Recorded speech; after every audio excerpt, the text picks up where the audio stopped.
నమస్తే రమ్మగారు. నమస్తే జయ. రమ్మగారు, విక్రమ బేతాళ కథలు మనం బాగా చెప్పుకుంటూ ఉంటాం. సో చాలా రోజులు అయినట్లు అనిపిస్తా ఉంది ఒక కథ. చెప్తాం. పట్టుబదలని విక్రమార్కుడు మళ్ళీ ఆ శ్మశానం లోపలికి నడిచాడు. మర్రి చెట్టు ఎక్కాడు.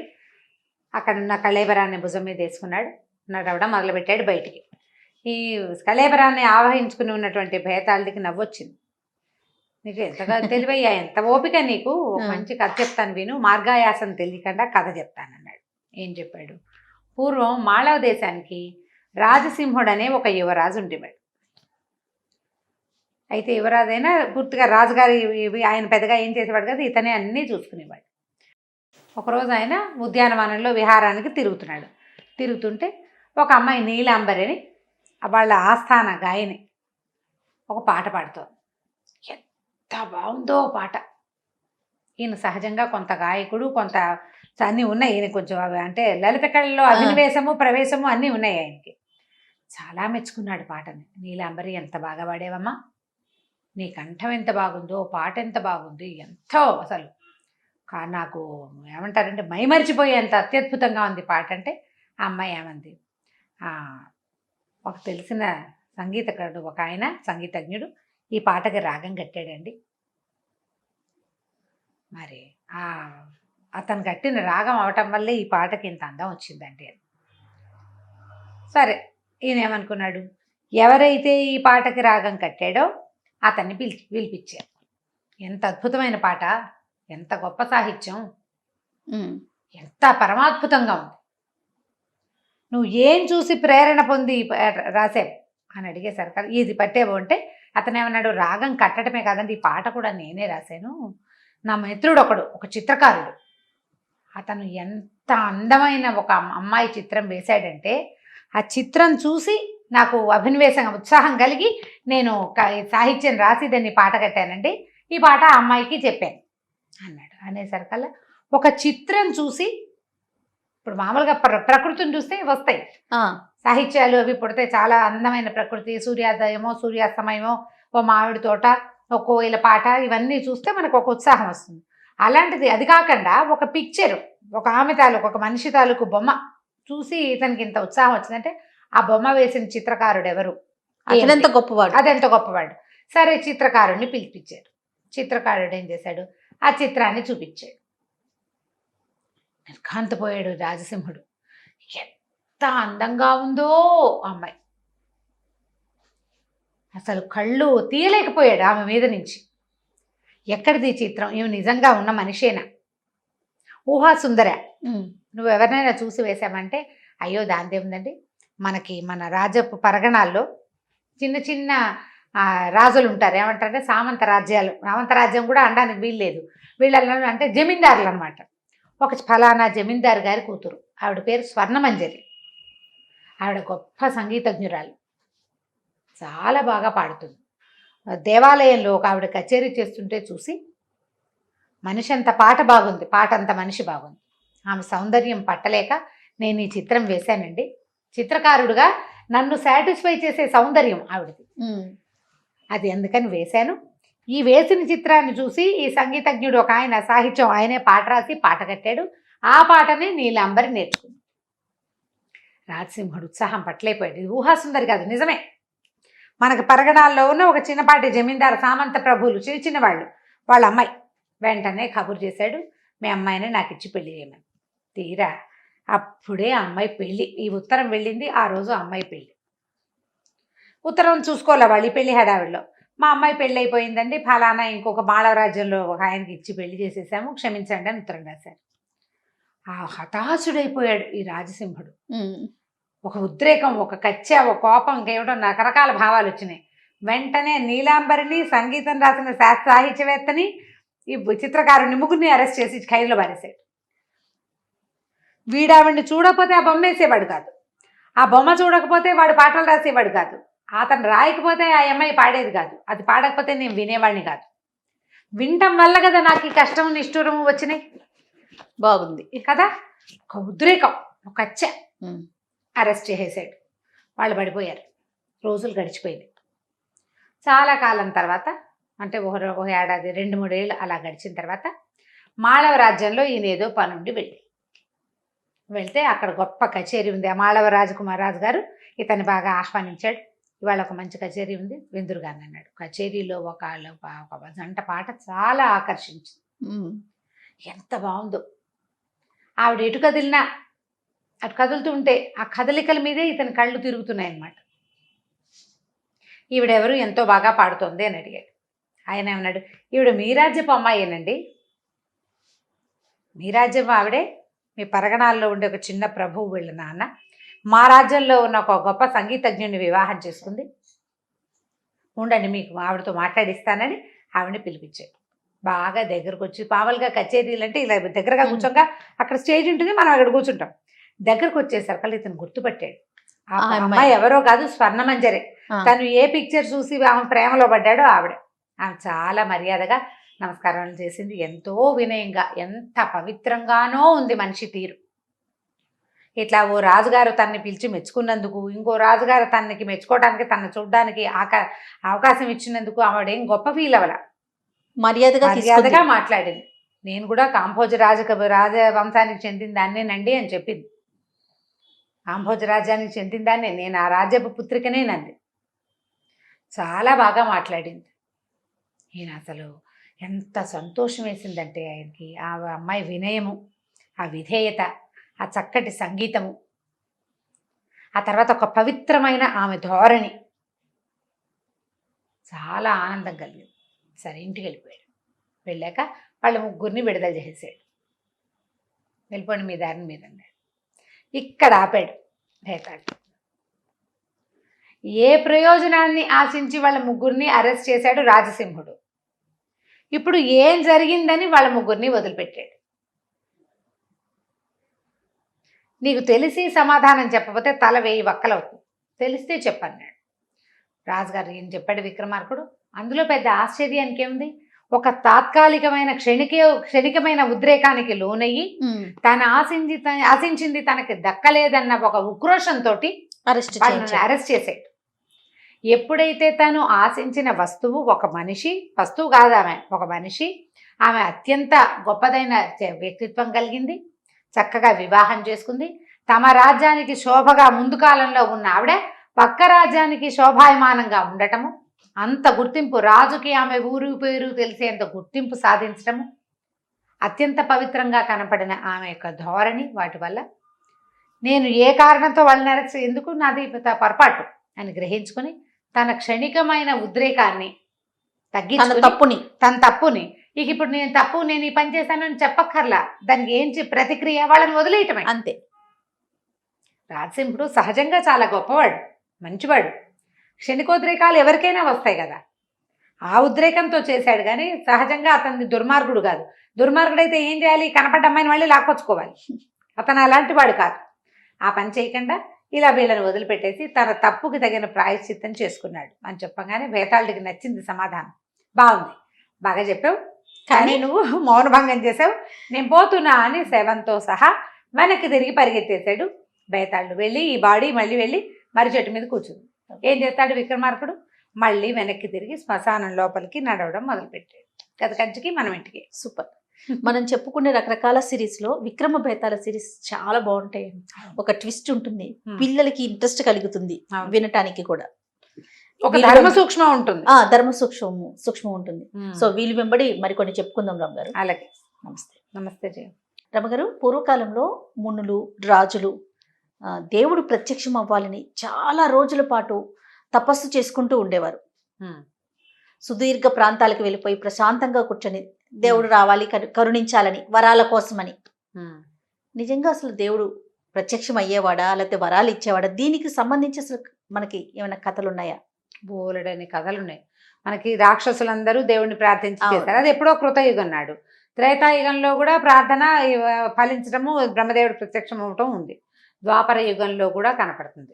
అయితే మన కలియుగంలో కూడా విక్రమార్కుడు, తర్వాత శాలివాహనుడు, ఇట్లా రాజుల కథల్లో, రాజుగారు మనం చెప్పుకున్న అపూర్వ చింతామణి కథలో కూడా దేవుడిని ప్రార్థించడం, సినిమాల్లో కూడా మనం జానపద కథల్లో ఒక మాంత్రికుడు వాడు అమ్మవారిని ప్రార్థించడం, అమ్మవాడు టింగ్మని ప్రత్యక్షం అవటం, ఫలానా చెయ్యి నీకు ఇది ఇస్తాను, ఇది దొరుకుతుందని చెప్పడం, అలాంటివి ఉండేవట జరిగేది. అయితే మొదట్లో లాగా చాలా వేల సంవత్సరాలు వాళ్ళ జీవిత కాలాలే చాలా పెద్దవి. జీవన ప్రమాణమే వేల సంవత్సరాలు ఉండేది. అవును. మన దగ్గరికి వచ్చేసరికల్లా వేల సంవత్సరాల జీవన ప్రమాణం లేదు కదా. వందల్లోనే వంద లేకపోయింది. 150 ఏళ్ళు అంతే. మనకి ద్వాపర యుగం నాడు కూడా 150 ఏళ్ళే. అంతకంటే పెద్ద వయసు వాళ్ళు కొంతమంది ఉన్నారు, కొద్ది మంది. ఈ అర్జునుడు వీళ్ళంతా కూడా 150 బిలో వాళ్ళే. మన దగ్గరికి వచ్చేసరికి 100 లోపు వాళ్ళే మనకి తెలుసు. 90 ఏళ్ళు ఎవరైనా ఉంటే అబ్బో చాలా దీర్ఘాయువుగా భావిస్తాం. అవును. వాళ్ళు వృద్ధులుగా అయిపోవటము, డిజబిలిటీగా అయిపోవటము తెలుసు మనకి. 90 ఏళ్ళు వచ్చిన చకచకా నడుస్తూ బాణాలు గీణాలు వేసి వాళ్ళు ఎవరైనా ఉంటారా ఇప్పుడు? ఎక్కడ చూస్తాం. 60 ఏళ్ళకి మీరు రిటైర్ అయిపోండి అని చెప్పేస్తున్నాము. అవును. 50 ఏళ్ళ నుంచే పెన్షన్లు తీసేసుకోమంటారు పని మానేసి. అవునండి. అదే కదా, మన ఇదివరకు అట్లా ఉండేది కాదు. వాళ్ళ బలాలు ఆనాటి పద్ధతులు కూడా వేరుగా ఉండేవి.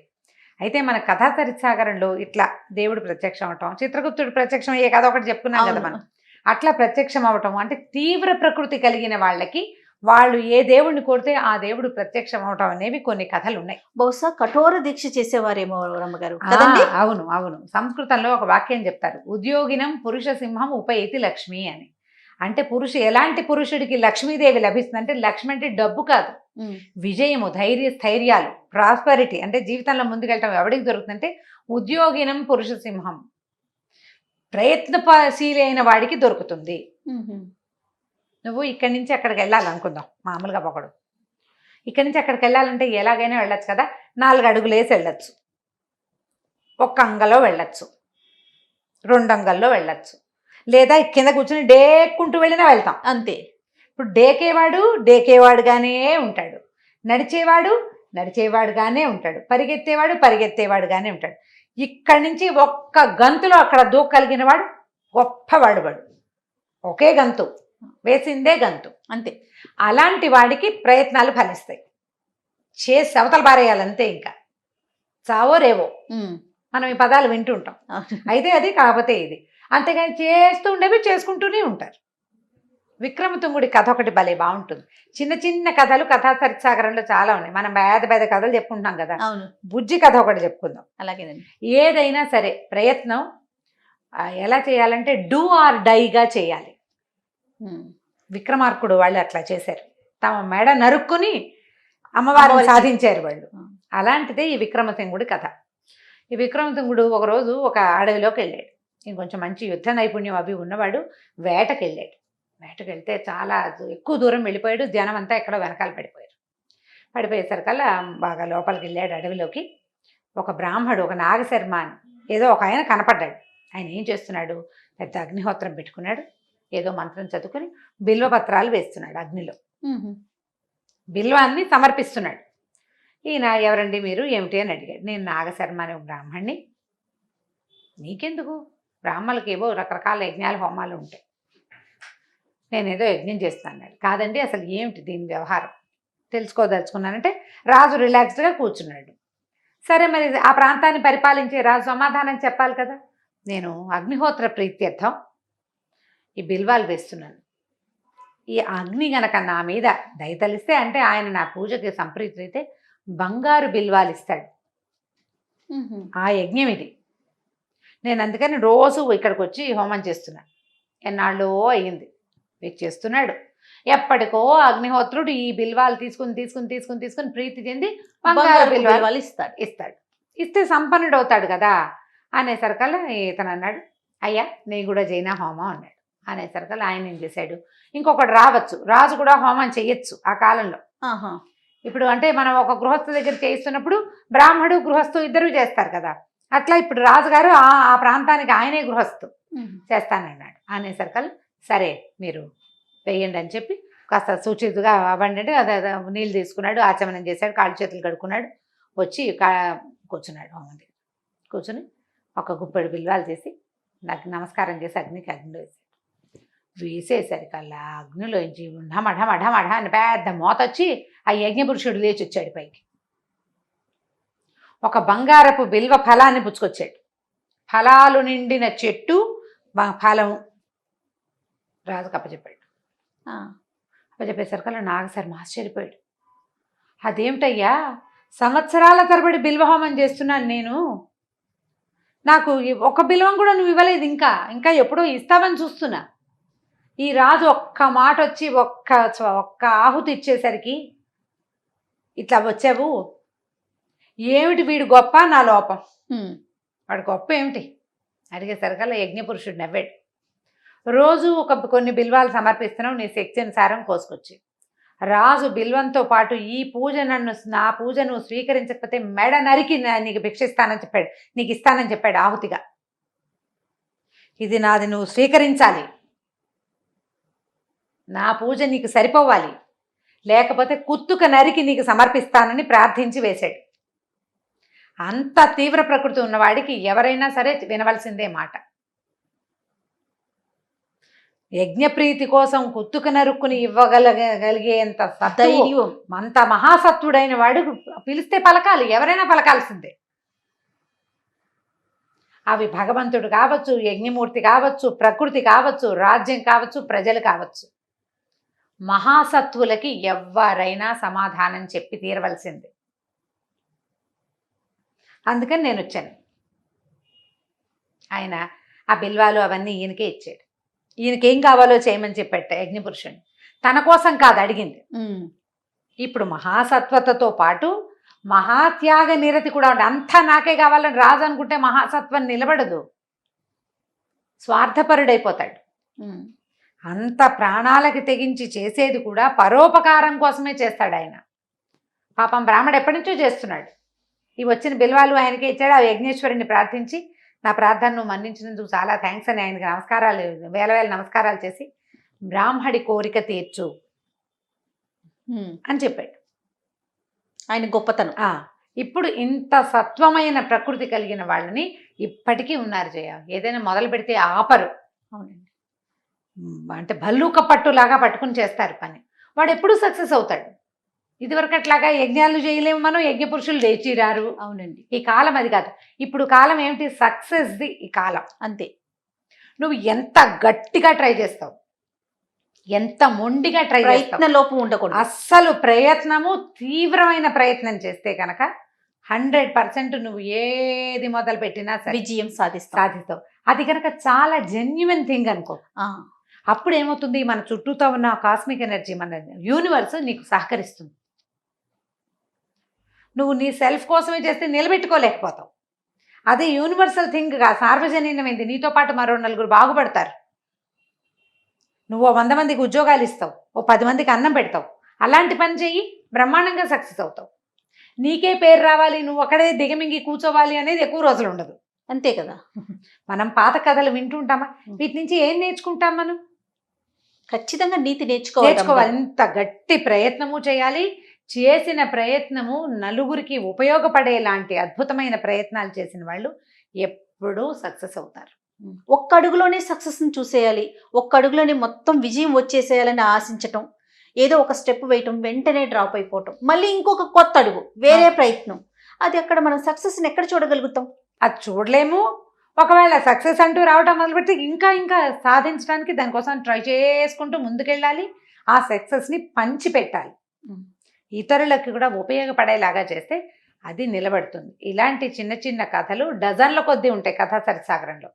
ఎంత అద్భుతమైన కథ చూసారండి రమ్మగారు. చాలా బాగుందండి. మంచి నీతి ఉన్న కథ కదా, తెలుసుకోవాల్సిన. మనం కథని ఇంటర్ప్రిట్ చేసుకోవాలి అంతే. ఊరికే కథగా చదివి లేదా కథగా విని వదిలేయకూడదు. దానికోసం కదా ఇంత మనం వివరంగా మాట్లాడాలి. అవును, చాలా బాగుంది రమ్మగారు. ఖచ్చితంగా చాలా మంచి స్టోరీ. నమస్తే రమ్మగారు. నమస్తే జయ. రమ్మగారు, ఏదైనా సరదాగా ఉండే దెయ్యాల కథ చెప్పండి ఒకటి. పిశాచాలు చేసిన సహాయం గురించి చెప్తా. పిశాచాలు సహాయం చేయటం చేయొచ్చు కదా. అంతే. ఇప్పుడు మనం బేతాళ కథ వింటామా? బేతాళుడు సహాయం చేశాడు రాజుకి చివరికి. ఇది కూడా అంతే, అంతకంటే ఇంకేం లేదు విశేషం. ఒక ఊరికి చివర, రాఘవాపురం ఊరి చివర పెద్ద మర్రి చెట్టు. ఆ మర్రి చెట్టు మీద 2 పిశాచాలు ఉండేవి.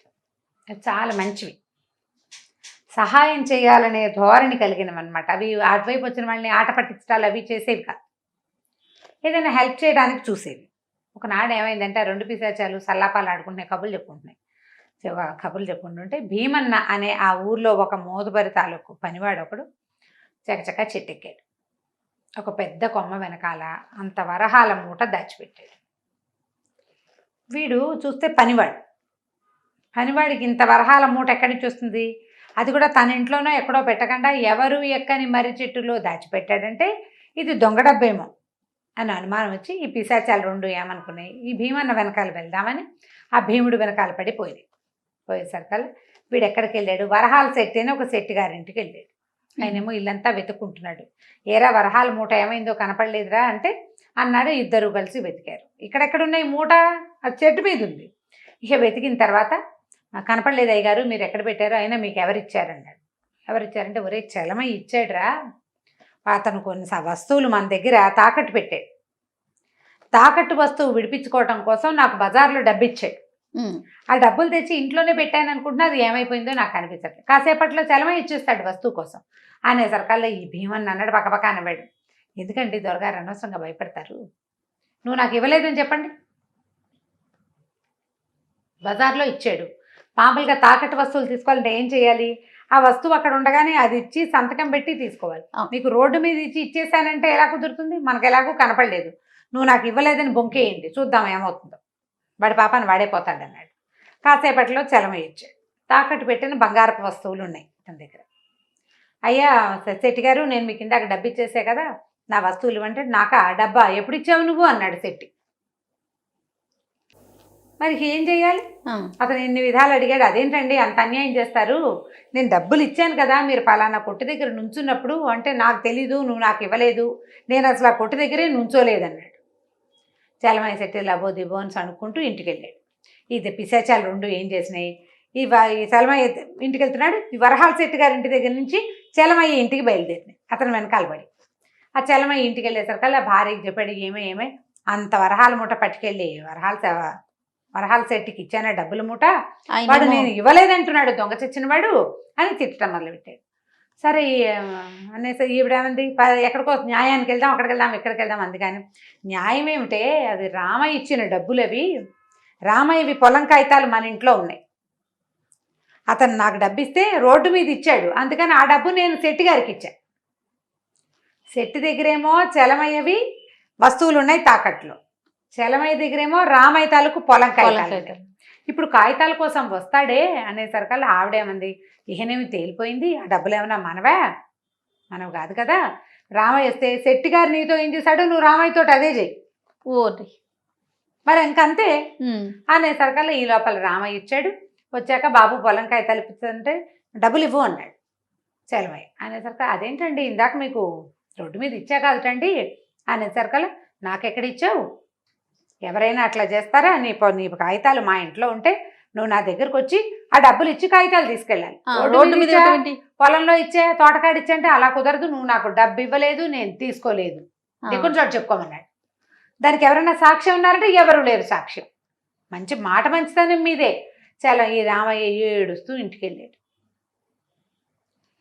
ఎప్పటి నుంచో పొలం కాగితాలు వీళ్ళ దగ్గర ఉండిపోయినాయి, పిల్లకి పెళ్ళయింది, కాగితాలు తెచ్చిస్తానని అల్లుడికి చెప్పాను, ఈ డబ్బులేమో వీడి కొట్టేశాడు, డబ్బులు తీసేసుకున్నాడు, పొలం కాగితాలు ఉండిపోయినాయి, ఏం చేయటమా అని ఏడుస్తూ ఉండిపోయేసరికల్ ఈ పిశాచాలు ఉండనుకున్నాయి. అమ్మో ఒకళ్ళని మించిన వాళ్ళు జగజ్జంత్రులు, ఓ పని చేద్దామని రెండు పిశాచాలు ఒక పెద్ద మనుషుల వేషం వేసుకుని నుంచున్నాయి అక్కడ. ఏమిటి రామయ్య గారు ఎందుకంటే ఏడుస్తున్నారు, ఏమైందండి అనేసరికల్లా, ఏం చెప్పను బాబు, కడుపు కట్టుకుని దాచిపెట్టాను డబ్బులు, అదేమో చలమయ్యకి ఇచ్చాను, పొలం కాగితాలు అతని దగ్గర ఉన్నాయి, మాకు అల్లుడేమో కూతుర్ని వదిలేస్తానంటున్నాడు, కాగితాలు తెచ్చిస్తానని చెప్పాను వాళ్ళకి, డబ్బుకు డబ్బు పోయింది, పొలానికి పొలం పోయింది అంటే నువ్వు బాధపడిపోక, ఇదిగో ఈ డబ్బులు తీసుకో, ఈ డబ్బులు పట్టుకెళ్ళి చలమయ్య దగ్గర ఇవ్వు,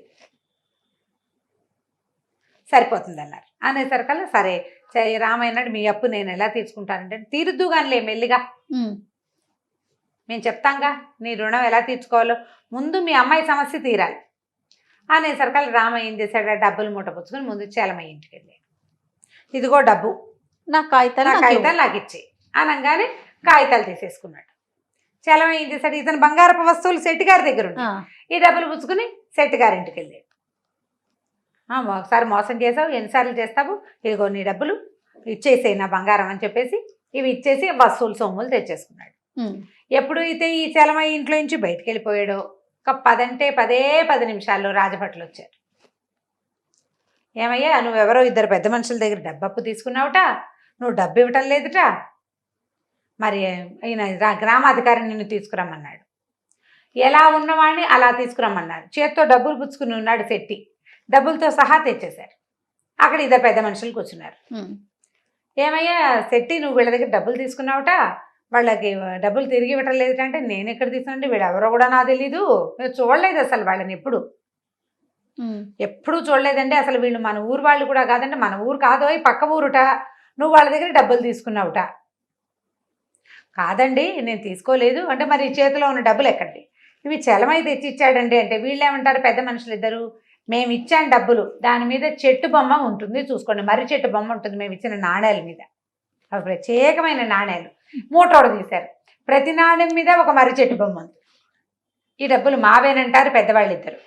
ఈయన నిర్ఘాంతపోయి, వీళ్ళు నాకు అసలు డబ్బులే ఇవ్వలేదండి, వాళ్ళు ఎవరో నాకు తెలీదు, ఈ నా చేతిలో ఉన్న మూట చలమయ్య అప్పుడే పట్టుకొచ్చి ఇచ్చాడు, ఇంకా నేను కాగితాలు రాసి చిట్టా ఆవర్జాలు చూసుకుని లోపల పెడదాం అనుకుంటుంటేనే సైనికులు వచ్చేసారు, కావాలంటే మీరు చలమయ్యని పిలవండి అన్నారు.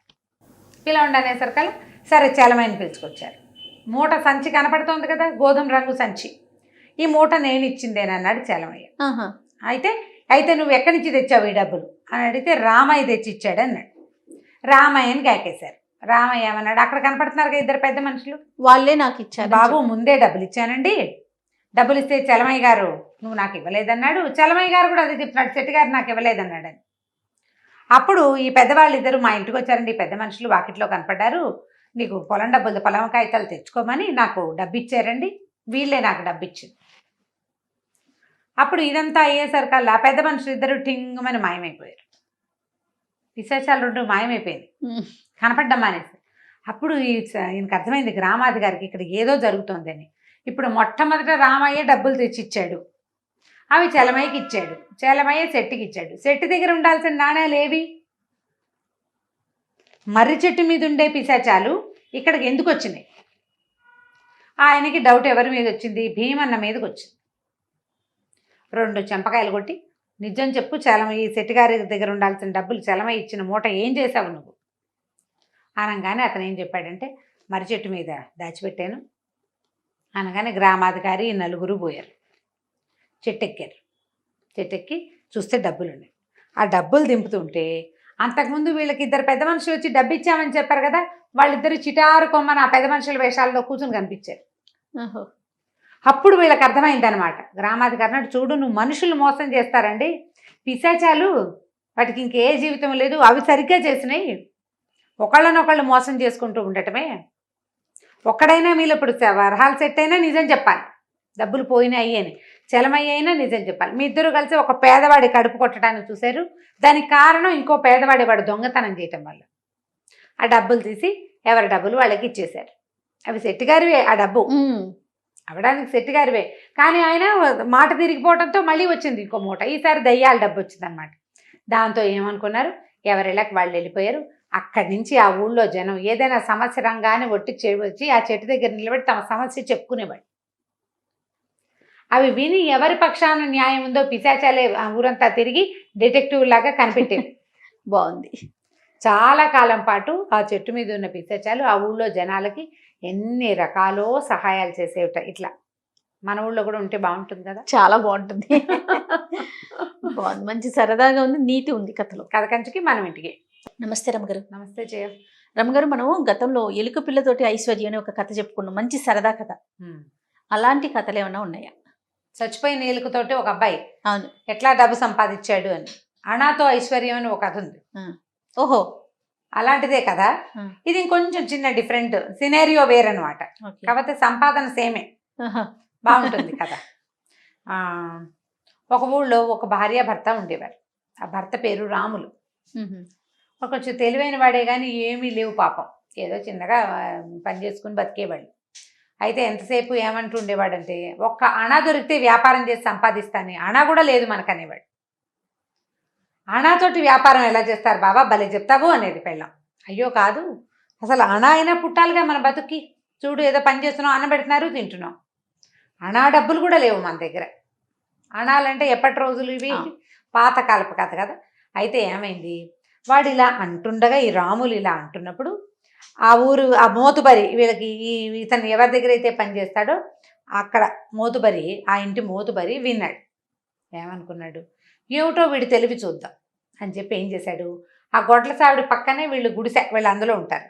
ఆ గొడ్ల సావిడి దగ్గర ఒక అనాకాసు పడేసాడు. పడేసేసరికల్లా మర్నాడు పొద్దున్నే, ఇది సాయంకాలం చీకటి మాటం జరిగింది. మర్నాడు పొద్దునే వాకిళ్ళు ఊడుస్తోంది, గొడసావిడి అవి ఊడుస్తుంది భార్య. ఊడుస్తూ అనా చూసి, మావా నువ్వు అనాకాసు వ్యాపారం చేస్తానంటావు, ఇదిగో నీకు అనాకాసు ఉంది తీసుకోమని, చూడు వ్యాపారం చేయి చూద్దాం ఎలా సంపాదిస్తావో అని అనాకాసు తెచ్చి తన చేతులు పెట్టింది ఆ బిళ్ళ. చెప్పేసరికల్లా ఇతను ఏమన్నాడు, మందెందుకైంది, ఇది ఎవరితో అయి ఉంటుందని, అయ్యగారు మీరేమైనా డబ్బులు పడిపోయినాయి జేబులోంచి, అనా దొరికిందండి అని ఆ మోతుబరికి ఇచ్చాడు. ఆయన అన్నాడు, నాది కాదురా, అసలు నా జేబులో చిల్లరే ఉండదు, నేను ఎప్పుడు వేసుకోను, ఎక్కడి నుంచి పడిందో, అయినా నీకు దొరికింది కదా, ఇది నీదే లేరా, వాడుకో అని ఇచ్చాడు. వాడుకోమన్నాడు. చూద్దాం ఏం చేస్తాడు అని. అయితే ఇతను చింకి చాటంత అయింది ఇతని మొహం. అబ్బా, మొత్తానికి మన వ్యాపారాన్ని పెట్టుబడి దొరికింది. ఇప్పుడు ఈ అనాకాసుతో ఏం చేశాడో చూద్దాం. వాళ్ళ ఆవిడ ఇతను ఇది ఏం చేస్తాడో చూద్దామని ఉంది. ఈ అనాకాసు పుచ్చుకొని ఒక వడ్డీ వ్యాపారస్తుడి దగ్గరికి వెళ్ళాడు. చిన్నగా ఊళ్ళల్లో అప్పులు ఇచ్చే వాళ్ళు ఉంటారు కదా. ఏమన్నాడు, అక్కడ సుబ్బయ్యో ఎవరో వ్యాపారస్తుడు ఒక షాపు, చిన్న కొట్టు, కోమటి కొట్టు దగ్గరికి వెళ్ళి ఏమన్నాడంటే, ఇదిగో ఈ అనా ఏమో వడ్డీ కింద ఉంచుకో, ₹1 అప్పివ్వు నాకు, రూపాయికి అనా వడ్డీ, రూపాయి అప్పివ్వమన్నాడు. అనేసరికల్లా సరే వడ్డీ వచ్చేసింది కదా, వడ్డీ వ్యాపారస్తులకి వడ్డీయే ఇంపార్టెంట్, అసలు కంటే వడ్డీ ముద్దు. రూపాయి ఇచ్చాడు. ఏమైనా చిన్న చిన్న డీటెయిల్స్ పోతాయేమో, చాలా చాలా కాలం అవుతుంది, కానీ రూపాయి ఇస్తాడు. ఇచ్చిన తర్వాత ఏమైంది, ఈ రూపాయి పుచ్చుకొని అటు ఇటు చూసి ఇంకో కొంచెం పెద్ద వ్యాపారస్తుడి దగ్గరికి వెళ్ళాడు. పెద్ద వ్యాపారస్తుడి దగ్గరికి వెళ్ళి ఆయనకి ఆ రూపాయి ఇచ్చి, ₹10 రూపాయి వడ్డీ కింద ఉంచుకో, ₹10 అప్పివ్వు నాకు అని ₹10 తెచ్చాడు. మొదట తెచ్చింది ఎంత, రూపాయి, అనా నుంచి రూపాయి, రూపాయి నుంచి ₹10, ₹10 ఇచ్చి ₹100 తెచ్చాడు ఒక చోట నుంచి. ఇంతకీ ఆ అన్న తనది కాదు చూడండి. ఈ 100 తెచ్చిన తర్వాత చూసావా సంపాదించానని భార్యకి చూపించాడు. అంతా అప్పే కదటయ్యా భలేవాడివి అని. అలా కాదే, నేను చెప్తాను ఉండని. అక్కడి నుంచి ఏం చేశాడు, ఈ 100 చేతిలో 100 ఉంది కదా, ఈ 100 పట్టుకెళ్ళి ₹1000 అప్పు తెచ్చాడు ఇంకొక దగ్గర నుంచి. ₹100 వడ్డీకి ఎవరిస్తారు, ఎవరు ఇవ్వరు, అర్జెంటు నాకు డబ్బులు, అందుకని ఈ 100 వడ్డీ కింద ఉంచుకొని 1000 తెచ్చి భార్యకి చూపించాడు. అయినా కూడా ఇదేగా. ఇది తీసుకున్న తర్వాత ఏం చేశాడు, ₹1000 ముందు 100 ఒక చోట తెచ్చాడు, ₹10 ఒక చోట తెచ్చాడు, రూపాయి ఒక చోట తెచ్చాడు, వాళ్ళందరూ అప్పులు తీర్చేశాడు. చిన్న అప్పులు ఏం లేవు, ఇప్పుడు కేవలం ₹1000 అప్పు ఒకటి మాత్రమే ఉంది. తెలివిగా పెద్ద అప్పు తెచ్చి చిన్న అప్పులు తీర్చుకోవాలి, తెలివైన వాడు చేసే పని. ఈ 1000 ఏం చేశాడంటే, ఇందులో కొంత డబ్బులు మళ్ళీ వాడేశాడు, 900 చిల్లరే ఉంది, 10 10 100 తీసేశాడు కదా, అందులో 900. అక్కడి నుంచి ఈ డబ్బులు పుచ్చుకుని వెళ్ళి పక్క ఊళ్ళో ధాన్యం వ్యాపారస్తుడు ఒకటి దగ్గరికి వెళ్ళాడు. ఇంకా కోత మీదే ఉంది. ఉండేసరికల్లా వెళ్ళి ఏమన్నాడు, మొత్తం అంతా నేనే కొంటా, కావాలంటే భయానా ఇదిగో 900 డబ్బులు, రేపు ఇవ్వబోయే డబ్బుకి ముందు భయానా ఎవడిస్తాడు, నువ్వు ఏ వ్యాపారస్తుడికి అమ్మకూడదు, మొత్తం ఇప్పుడు కళ్ళం మీదే నేను కొనేసుకుంటున్నా, నువ్వు ఎంతంటే అంత రేటు, వాళ్ళందరికీ ఎంతకు అమ్ముతావో అంతే, నీకెవరు భయానా ఇవ్వరు, నేను నీకు ఇస్తున్నాను భయానా డబ్బులు ముందే ఇచ్చేసాడు. ఇచ్చేసేసరికల్లా ఈ కళ్ళాల మీద ఉన్న రైతులు ఎవ్వరూ ధాన్యం వ్యాపారస్తులకు అమ్మల. వాళ్ళంతా ఈ కోతలు అవ్వగానే జనం అంతా వచ్చేసారు కొనుక్కోవడానికి. వ్యాపారస్తులు కళ్ళాల మీదే కదా కొంటారు, కోతలు అప్పుడు కొనరు, కళ్ళాల మీదకి వచ్చాక కొంటారు. కోతకి కళ్ళానికి గ్యాప్ ఉంటుంది. వీళ్ళు కోస్తారా, ధాన్యం కోసి ఇదంతా కుప్పేస్తారు, ఒక చోట వేస్తారు, కట్టేతంటారు, తర్వాత నూర్పిళ్ళు, ఆ తర్వాత కళ్ళాల మీదకి చేరతాయి. ఈ వ్యవహారం గ్యాప్లో వీడు డబ్బు ఇచ్చేసాడు. ఎప్పుడైతే ఇది నూర్పిళ్ళు అయిపోయి జనాలు కొనడానికి కళ్ళాల మీదకి వచ్చారో, మేము ఎవరికి అమ్మలేము, ఆల్రెడీ అమ్మేశాము, వాడు భయానా కూడా ఇచ్చేసాడు, రేపో మాపో వచ్చి మరి డబ్బులు ఇస్తాడు పట్టుకెళ్ళిపోతాడు అన్నారు. ఎవరు కొన్నారంటే ఫలానా మోతుబరి గారి దొడ్లో పనిచేసే రాములు. జనాలంతా వీడి కోసం వేటాడడం మొదలుపెట్టారు, వెతికి పట్టుకున్నారు. వీడేదో గొడ్ల దగ్గర పావు చేసుకుని పాలు తీసుకుంటాడు.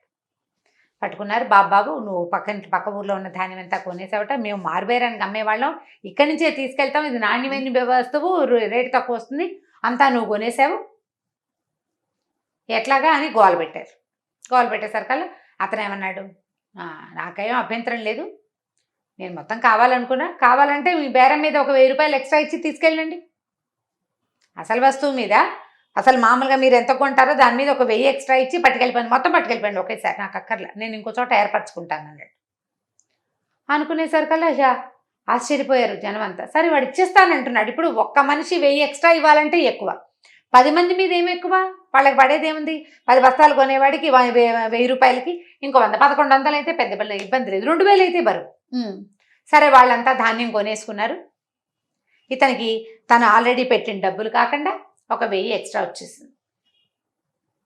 పాతప్పులు తీరిపోయినాయి. 1000 రూపాయలు, 900 ఒకళ్ళ దగ్గర నుంచి 1000 రూపాయలు తెచ్చాడు కదా, ఆ 1000 తీరిపోగా 1000 రూపాయలు మిగిలింది.